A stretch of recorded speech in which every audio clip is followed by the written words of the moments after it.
بسم اللہ الرحمن الرحیم۔ السلام علیکم ناظرین، ورلڈ وار کے بعد اگر کسی ایونٹ نے پوری دنیا کو ہلا کر رکھ دیا ہے تو وہ ہے 9/11۔ اس انسیڈنٹ کی وجہ سے پوری دنیا پر ایک بہت برا امپیکٹ پڑا، جس نے ایسی ہلچل مچا دی کہ صرف سیکیورٹی وائز ہی نہیں بلکہ سوشل اور اکنامیکل چیلنجز کا بھی دنیا کو سامنا کرنا پڑا۔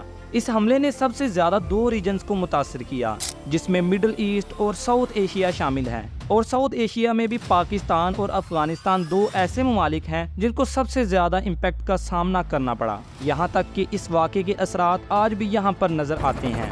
9/11 کے اٹیکس جن 19 لوگوں نے کیے، ان میں سے کوئی ایک بھی پاکستانی یا افغانی نیشنل نہیں تھا، لیکن پھر بھی سب سے بھاری قیمت انہی 2 ملکوں نے ادا کی اور آج تک کر رہے ہیں۔ یہ حملے کب، کیسے اور کس طرح ہوئے اور کیسے انہوں نے پاکستان اور افغانستان کو نقصان پہنچایا، آئیے جانتے ہیں اس ویڈیو میں۔ علمی پلانٹ کی ویڈیو میں آپ سب کو خوش آمدید۔ اگر ویڈیو اچھی لگے تو لائک کریں اور چینل کو سبسکرائب کریں۔ ناظرین، 9 ستمبر 2001 بھی بالکل نارمل دنوں کی طرح شروع ہوا اور سب لوگ اپنے اپنے کاموں میں مصروف تھے۔ صبح ٹھیک 7:59 پر بوسٹن لوگن ایئرپورٹ سے امریکن ایئر لائنز کی فلائٹ 11 ٹیک آف کرتی ہے۔ ٹیک آف کرنے کے ٹھیک 15 منٹ بعد اس فلائٹ کو ہائی جیک کر لیا گیا۔ پائلٹ کو یرغمال بنا لیا گیا اور اس فلائٹ کا کنٹرول محمد الامیر سید عطا نے سنبھالا، جو کہ ایک ایجپشن نیشنل تھا اور ہائی جیکرز کی ٹیم کا حصہ تھا۔ اسی دوران اسی ایئرپورٹ سے امریکن ایئر لائن کی ایک اور فلائٹ 175 ٹھیک 8:14 پر ٹیک آف کرتی ہے، اور اس فلائٹ کے ساتھ بھی وہی ہوتا ہے اور اسے ہائی جیک کر لیا جاتا ہے اور اس کا کنٹرول ماروان یوسف سنبھالتا ہے۔ دونوں فلائٹس کی اصل ڈیسٹینیشن تھی لاس اینجلس۔ فلائٹ 11 میں 81 پیسنجرز تھے اور فلائٹ 175 میں 56 کے قریب پیسنجرز سوار تھے، جو یہ سمجھ رہے تھے کہ شاید اس ہائی جیکنگ کا مقصد تاوان حاصل کرنا ہے، اور کسی حد تک انہیں یہ بھی یقین تھا کہ امریکن اتھارٹیز انہیں بچا لیں گی، لیکن انہیں یہ معلوم نہیں تھا کہ یہ ہائی جیکرز ایک بہت خطرناک مشن پر نکلے ہیں، اور ان کے مطابق ان کا مقصد امریکہ سے بدلہ لینا اور سبق سکھانا تھا، اور ان کا ٹارگٹ تھا ورلڈ ٹریڈ سینٹر۔ 47 منٹ کی فلائٹ کے بعد ٹھیک 8:46 پر یہ فلائٹ 11 جسے عطا محمد کنٹرول کر رہا تھا، ورلڈ ٹریڈ سینٹر کے ناردرن ٹاور کو ہٹ کرتی ہے، اور تقریباً 17 منٹ کے بعد دوسری فلائٹ جسے ماروان یوسف کنٹرول کر رہا تھا، وہ ٹریڈ سینٹر کے صدر ٹاور کو ہٹ کرتی ہے۔ لیکن ان ہائی جیکرز کے لیے صرف اتنا کافی نہیں تھا، ان کے پاس اس کے علاوہ 2 اور پلینز بھی تھے۔ ایک امریکن ایئر لائن کی فلائٹ 77 تھی، جس کا ٹارگٹ پینٹاگون تھا، جو امریکن ڈیفنس ڈپارٹمنٹ کا ہیڈ کوارٹر ہے۔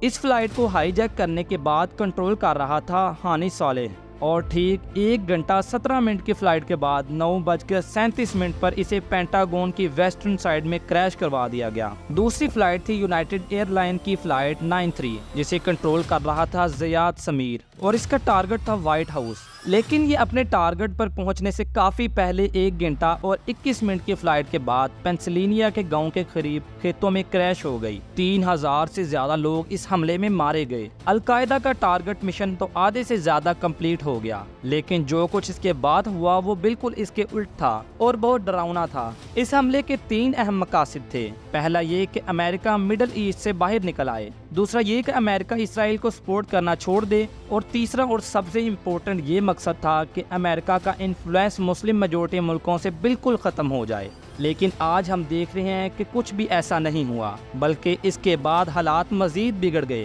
افغانستان میں تو حالات خراب ہوئے ہی تھے، لیکن پاکستان بھی اس پورے ٹائم میں اتنی بری طرح متاثر ہوا کہ آج تک اپنے پاؤں پر کھڑا نہیں ہو سکا۔ یہاں جو سوال پیدا ہوتا ہے وہ یہ ہے کہ پاکستانی عوام پہ ڈائریکٹ یا انڈائریکٹ اس کا کیا اثر ہوا اور انہیں کن کن چیزوں کا سامنا کرنا پڑا۔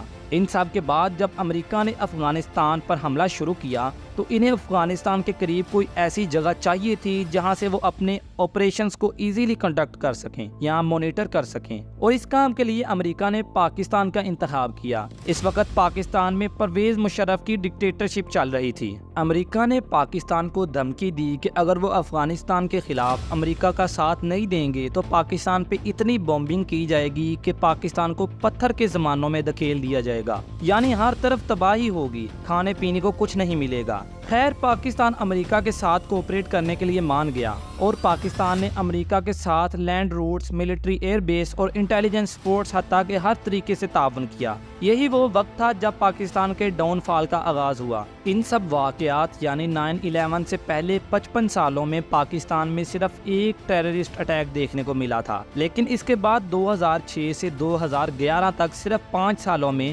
11,975 ٹیررسٹ اٹیک ہوئے، لاکھوں معصوم لوگ مارے گئے، ہزاروں پولیس مین اور سولجرز شہید ہوئے۔ ٹورزم انڈسٹری اس حد تک متاثر ہوئی کہ پوری دنیا میں پاکستان پر most dangerous country to visit کا ٹیگ بھی لگا دیا گیا۔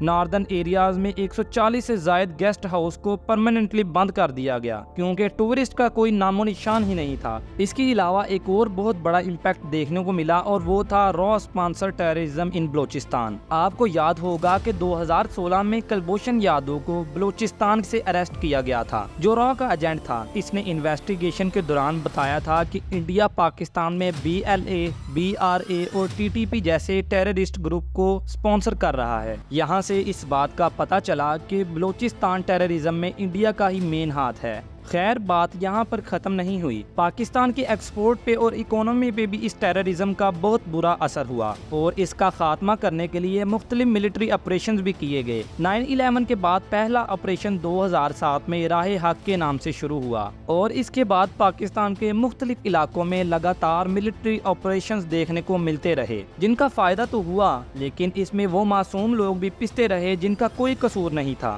راہ حق، صراط مستقیم، شیر دل، بلیک تھنڈر سٹارم، راہ راست، راہ نجات اور ضرب عضب وغیرہ۔ اور اب ایک اور آپریشن سٹارٹ کیا جا رہا ہے جسے آپریشن عزم استحکام کا نام دیا گیا ہے اور اس کا مقصد بھی دہشت گردوں کا خاتمہ کرنا ہے۔ کوئی پتہ نہیں ہے کہ آگے ہماری عوام کو کتنے اور مزید ایسے آپریشنز دیکھنے کو مل سکتے ہیں۔ ٹیررزم کو کسی بھی کنڈیشن میں جسٹیفائی نہیں کیا جا سکتا، چاہے وہ کسی ریلیجن کے نام پر کیا جائے، کسی پولیٹیکل بیس پر کیا جائے یا پھر کسی بھی مقصد کو حاصل کرنے کے لیے کیا جائے، کیونکہ اس کا نتیجہ صرف تباہی ہی ہوتا ہے جس کا سامنا وہ معصوم لوگ کرتے ہیں جن کا ان معاملات کے ساتھ دور دور تک کوئی تعلق نہیں ہوتا۔ امید ہے کہ علمی پلانٹ کی یہ ویڈیو بھی آپ کو بہت اچھی لگی ہوگی۔ اس ویڈیو کو لائک کریں اور چینل کو سبسکرائب کریں۔ ملتے ہیں آپ سے اگلی شاندار ویڈیو میں۔